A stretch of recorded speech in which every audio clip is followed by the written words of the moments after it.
This is the Station for Negotiation podcast episode number 52. My name is Gene Killian. I've been a lawyer and professional negotiator for 40 years. Folks, I'm recording this episode in February of 2026, and there's a lot of crazy things going on in the world. One of the crazy things we're watching is the Russian military and its assault on the citizenry of Ukraine. The Russians have been bombing and sending missiles into apartment houses in Ukraine. They've been attacking maternity hospitals, and they have deliberately attacked the energy infrastructure of Ukraine in an attempt to plunge Ukraine into darkness in the cold Ukrainian winter. So they're basically conducting genocidal operations as a result of this insane war that Vladimir Putin has engaged in, which was supposed to be what he called a 4-day special military operation and has now been dragging on for 4 years. And so the question becomes, can we get this problem resolved through negotiation? The Trump administration has been pushing negotiation to try to get this solved, but really it hasn't gone anywhere or anywhere meaningful. So I thought during this episode, I'd like to take a look at the most recent round of negotiations and see where things are going sideways. And when you look at this objectively, you can easily see that each side's minimum requirements to get a deal done here are fundamentally incompatible. And actually, there are three sides involved. So let me go through the three interests. First, you have Russia, which is led by the dictator Vladimir Putin. And Putin has it when men get to a certain age in politics, in world affairs, they start thinking about their legacy. And Putin wants his legacy to be that he was the man who restored the imperialist glory of Russia. So in 2014, he invaded the Crimean Peninsula in Ukraine, and the West did nothing about it. So he's had that occupied for the past 11 years. And of course, in 2022, he, without provocation again, invaded Ukraine and has taken control or occupied the eastern portion of Ukraine known as the Donbas region. Why is the Donbas region important? It's very rich in resources. There's a lot of coal mines there, but also rare earth minerals. And also, if you look at the map, it's a springboard to invading central Ukraine. So that's why he is so fixated on maintaining control of the Donbas region. As for Ukraine, they're led, as you know, by Volodymyr Zelensky, and his thing is he wants to maintain Ukrainian independence, as do the vast majority of Ukrainians. He wants Russia out of Ukraine, and he wants firm security guarantees that if they ever invade Ukraine again, there will be severe punishment. And of course, Putin will never agree to that. On the third side of this triangle, we have Donald Trump. Trump is an ego guy. He's an egotist, and he wants credit for ending this war. He desperately wants that credit because he wants the Nobel Peace Prize. He's fixated on the Nobel Peace Prize. So he keeps pushing the idea that we have to negotiate. And Putin is, sending people to these negotiations. But really, when you look at this, he's just trying to buy time. Putin is. And he thinks eventually the United States and the West will lose interest in this whole war and that Ukraine will give up if he just keeps applying the pressure. And of course, he's under pressure to apply pressure now because he's tanked the Russian economy. It hasn't quite collapsed, but it is definitely bending under the pressure. Their increase in GDP last year was less than 1%. They've lost most of their oil revenue that they were banking on to get from the West.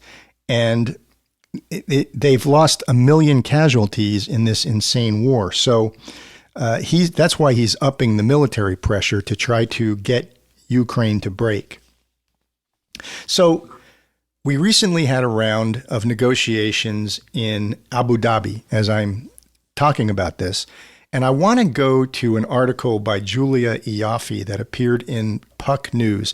And by the way, if you are a serious student of negotiation, I highly recommend that you get a subscription to the Puck News website, because they do a great job there with great writing of getting behind the scenes of negotiations in Washington, in Wall Street, in the Silicon Valley, and internationally. A great resource for anyone who is seriously interested in studying negotiation. But I want to go through this article that Julia Ioffe wrote and ask yourself a few questions here. The first one is, are the right negotiators in the room here to get anything done? That's number one. And number two, as I go through this, keep in mind, listen, I'm a big believer in talking. There's nothing wrong with engaging in discourse. You never know when an agreement can develop. But think as we go through this, is there really a legitimate possibility of any settlement happening here with things as they now stand? So let me go to Julia Ioffe's article, and I will stop at points during the article and make some observations. So here's what she writes. And she wrote this article on February 5, 2026. A second day of negotiations to end Russia's war against Ukraine wrapped up in Abu Dhabi today. Once again, all sides praised the talks as constructive, but had little to show for them except a limited prisoner exchange, the first in 5 months. While the development is doubtless the most important moment of the war for these people's families, it is not exactly the type of diplomatic breakthrough that Trump has been looking for. In fact, Russia characteristically asked for even more during this round than it had before. Now, instead of demanding de facto recognition of its control over the Donbass region, it wants international de jure recognition, including by the United States. Let me take a brief pause there. This business of going into a negotiation and asking for even more than you asked for in the prior negotiation session is a hallmark of aggressive negotiators. This is what aggressive negotiators do. They're constantly bluffing. It doesn't matter what the reality on the ground is. And here the reality on the ground for Russia is not great. They are caught in basically World War I style trench warfare, huge attrition rate, economy teetering, and they are reduced now to intentionally murdering civilians sleeping in their beds in big cities in an effort to try to pressure this to a close. But that doesn't matter. They're going to continue pushing the envelope until somebody breaks. That's the way they look at this. So if you've listened to this podcast in the past, you know that when you're dealing with an aggressive negotiator, you have to make a proportionate aggressive move immediately whenever they make an aggressive move. So if they are going to increase their demand at the table, irrespective of the factual background, you have to do something to counteract that immediately, or things are going to go off the rails. So that's something to be aware of anytime an aggressive negotiator takes an aggressive move against you. Back to the article. Heading into this week's talks, Trump had personally beseeched Putin to stop Russia's punishing bombing campaign on Ukraine's civilian energy grid. The bombardment has left millions of Ukrainians stranded in high-rise apartment towers with no electricity for the elevators, and, more importantly, no water or heat during the coldest winter of the war. Social media has been flooded with images of babies and the elderly struggling to stay warm in temperatures as low as negative 13 degrees Fahrenheit. Toddlers climbing 7 flights of stairs in their snowsuits to a freezing apartment. People trying to sleep in their cars or in tents in the metro. In response to Trump's request, Dmitry Peskov, Putin's mustachioed spokesman, said that the Russian leader had agreed to halt the attacks and give the negotiations room to proceed. Let me stop there. So, you know the famous saying by the German general von Clausewitz, that war is the continuation of politics by other means. And so this bombing campaign is part of this negotiation by other means. But I ask you, if you look at this objectively, what do you think the result of this is going to be in the end? Let's assume that somehow Russia takes military control of Ukraine. Is there any legitimate belief that that will be the end of this? These people, the Ukrainians, have been fighting this kind of immoral warfare for 4 years. They are never going to forgive the Russians for doing this to their country. So while Putin may think that he's eventually going to break them and get what he wants, he's in danger of turning this into the Vietnam War or Northern Ireland, where it will not be safe for any Russian to walk the street in any major Ukrainian city. But because ego is involved, he doesn't care. And he's willing to push this as far as possible. And so Julia Ioffe goes on in her article saying that Zelensky believed that the partial ceasefire, which he was in favor of, would last a week starting January 30, but the Kremlin said it would only last until February 1, the date the talks were supposed to start. That is 2 days.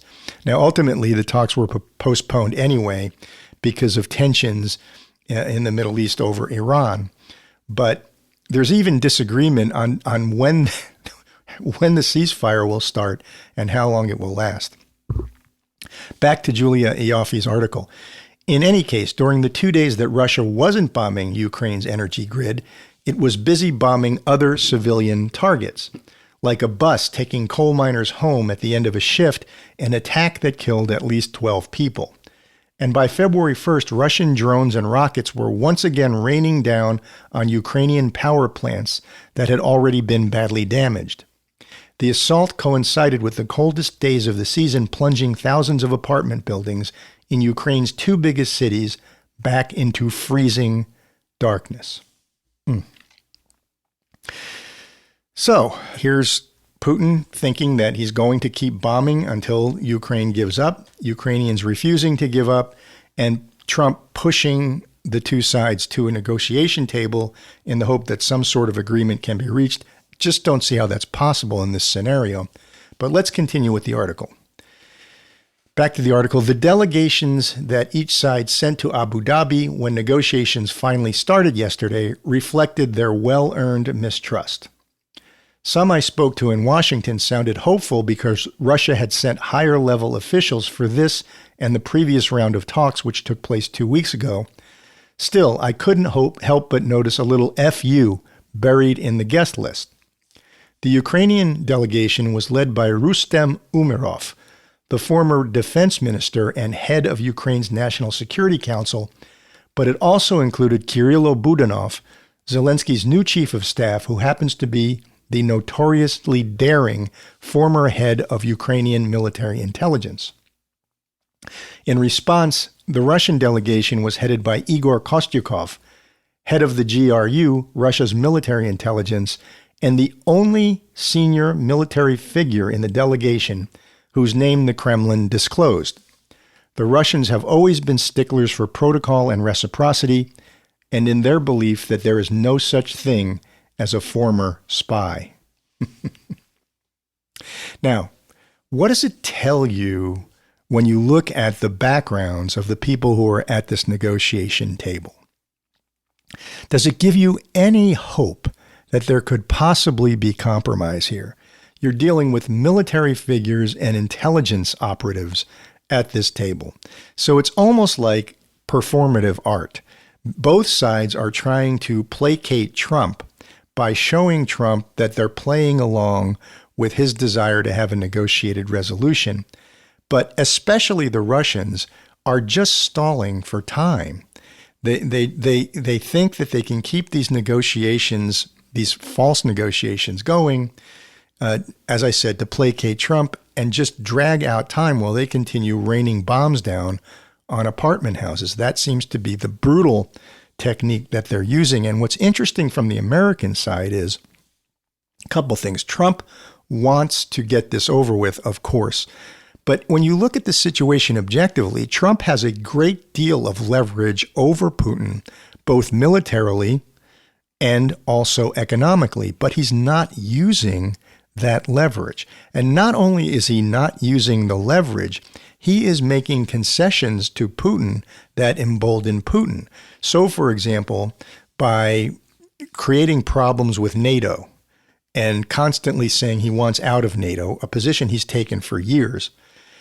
He's showing Putin that the West is weak, that the Western alliances are weak, and that if Putin can just wait long enough and drag this out long enough, eventually the whole thing will crumble. And Trump doesn't seem to recognize that that's a major flaw in the way he's approaching this mediation, if you want to call it that. Back to the article. The Americans, meanwhile, were represented as usual by Jared Kushner, Steve Witkoff, and Army Secretary Dan Driscoll. Let me stop there. Okay, so you're at this table and you have two real estate guys from New York and an Army person as your mediation team. If you go back to the episode that we did on the negotiations in Northern Ireland, and we will put the episode number and name down in the show notes. If you listen to that, you will see how meticulously George Mitchell, the former U.S. Senator and District Court Judge who was appointed by President Clinton to become the mediator in Northern Ireland, you look at the painstaking way that he and his team approached the negotiations there and how detailed they got into dealing with each side separately. George Mitchell and his team did not look at the situation there as a potential real estate deal. You know, there were obviously deep-seated hatreds that had to be dealt with, and he dealt with them brilliantly. Here we have, and I'm not denigrating Jared Kushner or Steve Witkoff as negotiators, but this is a whole different mindset here. And you can't just sit there and listen to the Ukrainians and Russians talk to each other.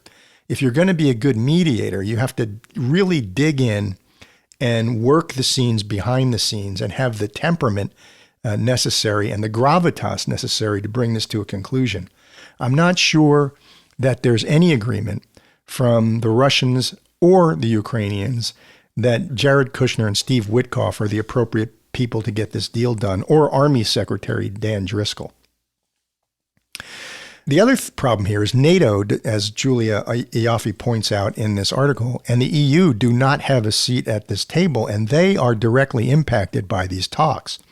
Because obviously, if the Russians are able to take Ukraine in its entirety, which is Putin's goal, they will then be bumping up on the Baltic states and on Poland, which is a NATO country. So the potential here for a conflagration and a horrible war, even more horrible than the one that's going on in Ukraine, exists. And Western governments are afraid of that. And they have been funneling large amounts of money to Ukraine to support the resistance to the Russian invasion. But as long as cracks appear in the EU and NATO alliance, it emboldens Putin. So by not insisting that NATO and the EU have a seat at this table, I think the Trump administration is hurting their own position. It would be better if a united front was presented on the West so that Putin could not exploit the little cracks in the alliance. But we don't have that here. And as a result, these negotiations keep dragging on and getting nowhere. Back to the article. On the eve of the talks, the Financial Times reported that the Ukrainians and Europeans had agreed to a security guarantee in the event that Russia breached a future ceasefire, which, given the history, seems inevitable. It goes something like this. If Russia violates a ceasefire, within the first 24 hours, the Europeans give them a diplomatic warning, and the Ukrainian military does what it has to do to repel the attack. If the fighting continues beyond that, a coalition of the willing would step in, including some EU members, along with Turkey, Norway, the UK, and Iceland.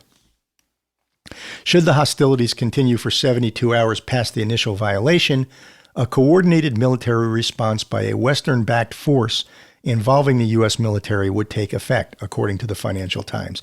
Now, there's a few problems with this. First of all, Putin knows that there's absolutely no guarantee that the U.S. military would get involved here. And in fact, he probably strongly suspects, as do the Western European allies, that the Trump administration will not back an intervention to prevent Putin from invading further into Ukraine. But second of all, you look at this idea One of the countries mentioned is Iceland, and Iceland does not even have a military. Iceland has a coast guard, but it has no army or air force or navy. So that part of this is an empty threat, and it's probably something that Putin is laughing at behind the Kremlin walls.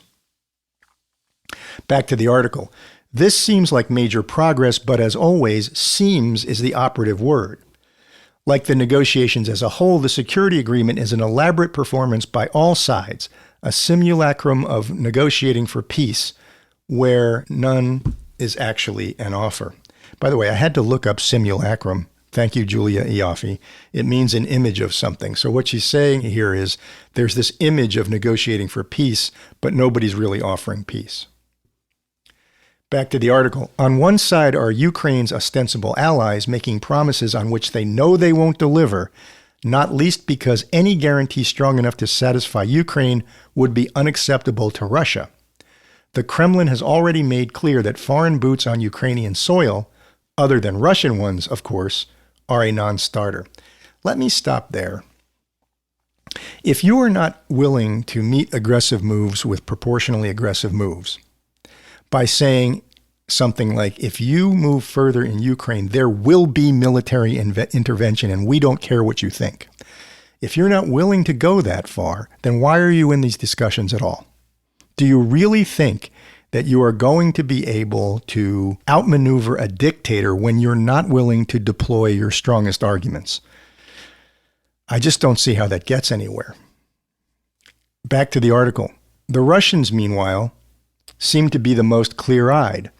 After the first day of negotiations, Peskov vowed that they'd keep fighting to achieve their maximalist demands. Why settle diplomatically when you're winning militarily? Let me stop there. The Russians do not seem to be winning militarily. When you lose over 1 million troops in a 4-year quagmire, you are not winning militarily. When you have the need to drop bombs on apartment houses to terrorize Ukrainian citizens, you are not winning militarily. So in a rational world, and plus you're destroying your economy. I mean, you're really destroying your economy. In a rational world, people would sit down and say, hey, this whole thing was a mistake. We need to get an agreement here and solve this war. But the Russians are not going to do that under the Putin administration. They are just going to keep pushing. And until you push back, until you push a bully back, you are not going to be able to get any workable agreement done with that bully. And that's true not only in international politics, but in the business world as well. And on a schoolyard, for that matter. If a bully takes an aggressive position, you cannot let that aggressive position sit out there. You have to push back. And you can do it politely. You don't have to do it in a threatening way. But if you allow an aggressive negotiator to push you around, you are never going to get a deal done because they're just going to keep pushing and their list of demands is going to be completely untenable at some point. Back to the article. Why settle diplomatically when you're winning militarily? Granted, they've not been able to achieve most of their military goals and their economy is slowly sinking into the mud of this pointless war. Russian social media is flooded with people broadcasting sticker shock at the grocery stores, where prices rose sharply last month, while Putin announced this week that the Russian economy grew by 1% last year, which means the real number is much, much lower. Still, it is abundantly clear that Putin will continue to tank the economy to try to get what he thinks he's owed in Ukraine. And yet, at the end of every summit or meeting or phone call, the participants declare that they have agreed on everything excepting a couple of small points, like land and security guarantees, as if those aren't the crux of the whole damn thing. Then they arrange the next round of talks, continuing the charade, all for an audience of one. The one being, of course, Donald Trump. You know, this business of they have agreed on everything excepting a few small points is funny because I sometimes teach that in a complex negotiation, you want to try to build momentum by getting agreement on smaller points so that you can then move to the larger points and get some progress going there. Sometimes getting agreement on smaller points can lead to a negotiated solution, no matter how intractable a problem may seem. But this isn't one of those negotiations. It just isn't. Because until you deal with the major elephant in the room, which is a security agreement for Ukraine, where if Russia oversteps its bounds again, there will be severe and immediate military consequences. You are not going to get anywhere in terms of getting a fair agreement done. You're just not. And Putin knows that. So right now, Putin does not hold all the cards in terms of strategy. He certainly doesn't hold the cards economically. He doesn't hold them militarily, but he's good at bluffing. And the West, and particularly the Trump administration, are allowing him to bluff. They are allowing Putin to drive this discussion and push them around. And so I don't see a solution here.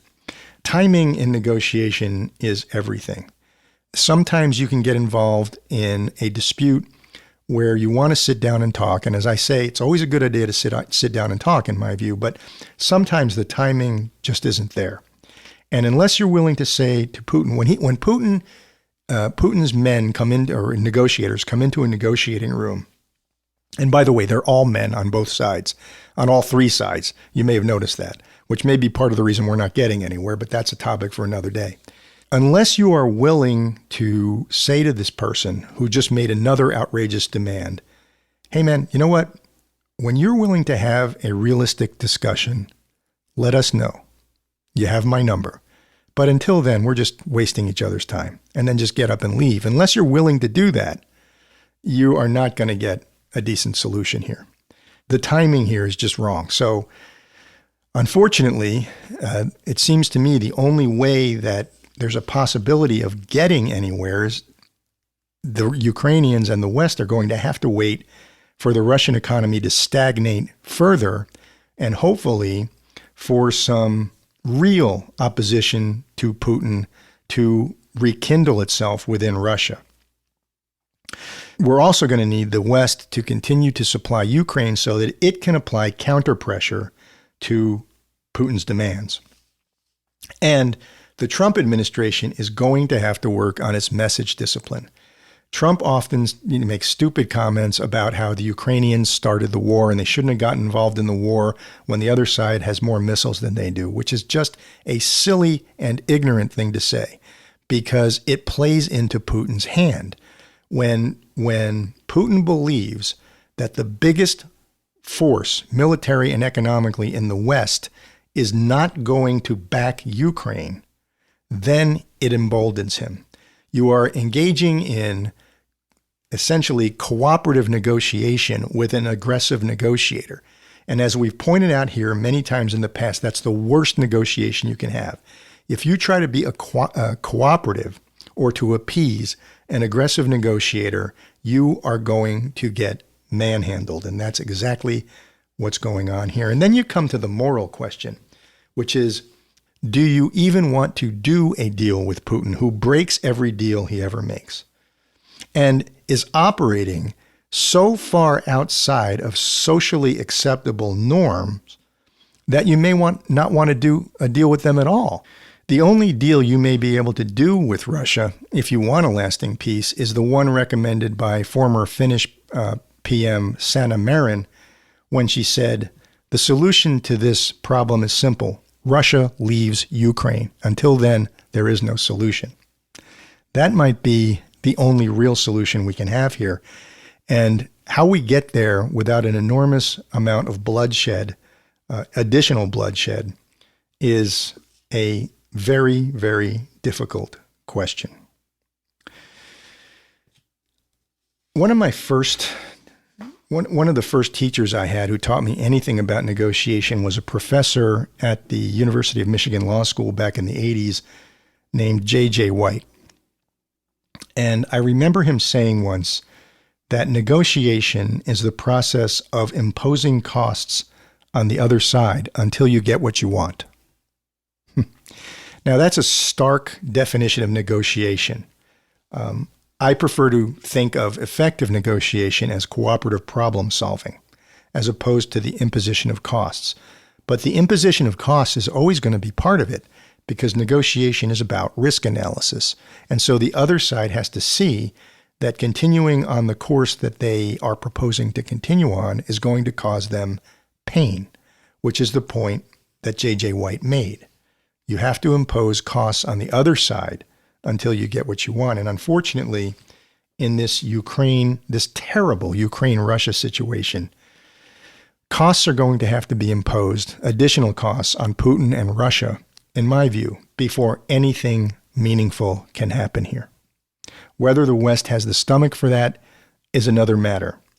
But if Putin is able to take the entirety of Ukraine and is now bumping up on the Baltic states and on Poland, I don't know what to tell you other than if you think that's okay, you're not a student of history, because I think we can all agree that Hitler should have been stopped at Munich. And folks, I'm sorry that this session was a little bit of a bummer, but I got to call them as I see them. And sometimes you get a situation in which a negotiated resolution isn't possible, or at least isn't possible now. So prayers for the people of Ukraine. I hope this thing eventually is resolved in a way that preserves their independence and their freedom. We'll have to see. And that's all I have for you today on this episode of the Station for Negotiation. Don't forget, if you're serious about negotiation, and I'm not getting paid for this endorsement, by the way, think about subscribing to Puck News. Really good insights about all sorts of negotiations. So this is Gene Killian signing off and reminding you once again that negotiation is life. Hey, thanks for listening to the Station for Negotiation podcast. Until next time, you can keep up with us on social media at the following places. On X, formerly known as Twitter, it's at STN4Negotiation. That's at STN4Negotiation. On Facebook, you can hit us up at facebook.com/Station4Negotiation pod. That's facebook.com/Station4Negotiation pod. Over on Instagram, you can reach us at Station4Negotiation. Again, that's at Station4Negotiation. On LinkedIn, Station4Negotiation podcast. Again, that's Station4Negotiation podcast. Over on YouTube, we're at Station4Negotiation. That's at Station4Negotiation. If you want to shoot us an email, you can do that at Station4Negotiationpod@gmail.com. That's Station4Negotiationpod@gmail.com. So we'll see you next time on the Station for Negotiation podcast. And until then, remember, negotiation is life.